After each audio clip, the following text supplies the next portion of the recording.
A Squiggly Story by Andrew Larson and Mike Lowery. My sister loves to read. Big words and little words, page after page, word after word. My sister loves to write. Big words and little words, page after page, word after word. Sometimes I pretend I can write too. Big letters and little letters, swirl after swirl, squiggle after squiggle. What are you doing? I asked one day while we're sitting at the kitchen table. I am writing a story. I wish I could write a story. You can! It's easy! How? I know my letters, but I don't know many words. Write what you know. Every story starts with a single word, and every word starts with a single letter. Why don't you start there with a letter? So I get my crayons and pencils and a pad of paper, and I start to write.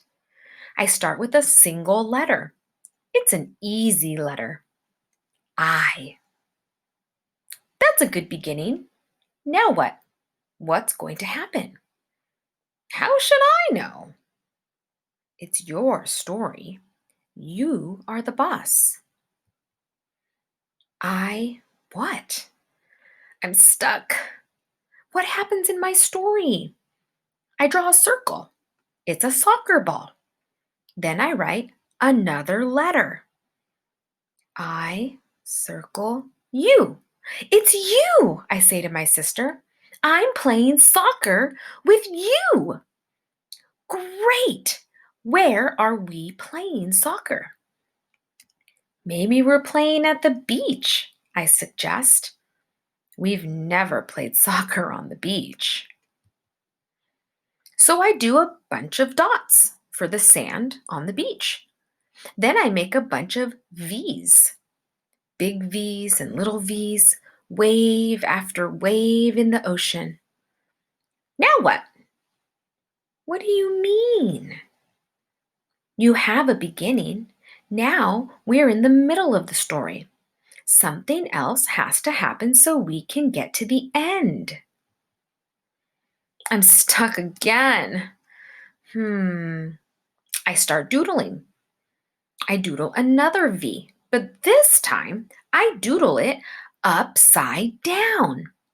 Oh no! It's a shark! It's getting closer and closer. I flip the page to get away from the shark. The next day, I bring my story to school. It's my turn for show and tell. That means I get to sit in Mrs. Singh's chair. Everyone else sits on the carpet ready to listen. Last night, I started to write a story.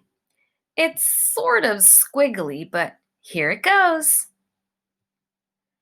Once upon a time, there was a brother and a sister, and they loved to play soccer. One day, they had an idea. They decided to play soccer on the beach. So they went to the beach and played soccer. Then they noticed something coming toward them in the water. It was a shark, a real live shark.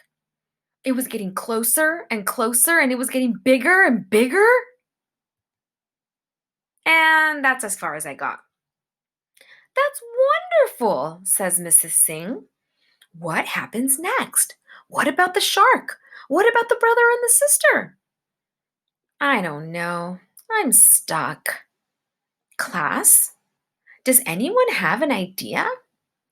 Jake waves his hand in the air. I do.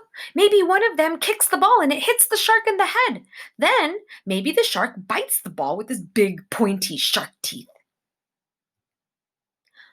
Aaliyah offers another idea. What if the shark's name is Squiggles? What if Squiggles is a vampire shark? What if she invites the brother and sister to ride on her back? And what if they become a vampire family and live forever? Vampires can't swim. Everyone knows that. Of course they can swim. Vampires can do anything. But it's my story, and I don't want vampires in my story. If I was writing a story, I'd have lots of vampires. Then you should write one. But I like yours. That night after dinner, I sit down beside my sister. Her face is buried in a book. I've been thinking about my story all day, and I still don't know how to end it. Remember, you're the author, she says, without looking up. You can do whatever you want.